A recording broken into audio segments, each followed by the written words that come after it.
New construction is one of our focuses. Your firm works with a number of smaller new construction developers. What are you telling those guys these days? To be very careful about where they choose to build. I think would be the thing, and to be one of the things that there have been so many factors that have allowed a great number of people to profit from new construction in the city over the last 10 years. You know, you look at neighborhoods like Lakeview, which has gone from, I mean, Lakeview in many ways, I think is a superior neighborhood to Lincoln Park today. I think a lot of that has to do with the amount of new construction that was there. And when there was a rising price point continually, new people could keep coming into the business on the builder level side. And you can make a few mistakes, but you could still make some money.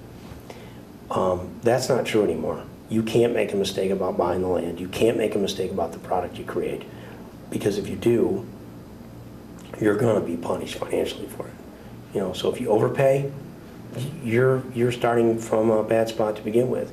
And if you're not really up to speed with what is attractive to the average consumer for the product you're creating, again, it's going to sit. And it's the time that a builder holds a piece of property that really determines whether or not they make any money. The builder who did make the mistake coming to you for help now, what do you tell him? That he needs to decide, you know, I think the same thing I've been telling them all along when their product wasn't selling, which is you need to get the price at a place where it attracts a buyer and you need to get out of it. You know, it's not a single event. Life is not a single event. This isn't, you know, your one chance to be in the World Series as a pitcher in the bottom of the ninth with, you know, bases loaded and 2 out. You're going to get a chance to build again. So take what you've done, sell it, learn from it, go and decide, do you want to still do this?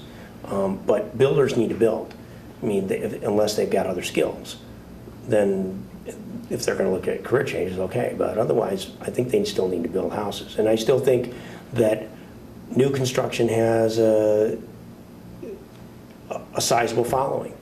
I think that there are great opportunities in new construction for people, for example, who are willing to focus more on the green side of construction, who are willing to focus a little bit more on energy efficiency, because there's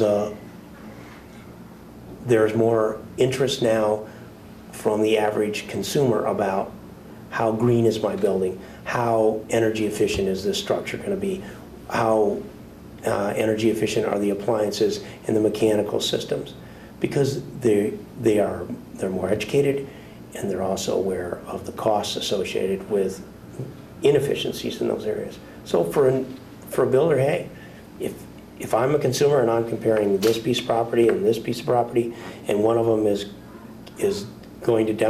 demonstrated to me that it is a more efficient structure, and that it is a more comfortable living space than this one, I'm much more willing to go with new. And new gives you the opportunity to have new finishes, which I think are attractive to many people. Like a new car. I mean, who doesn't want a new car? I don't. Well, until you get in one. And maybe, you know, I live in an old house. I live in a house that was built in 1871. And doesn't look like it much, but it was. And I think that there's a substantial audience for new construction if it's priced right.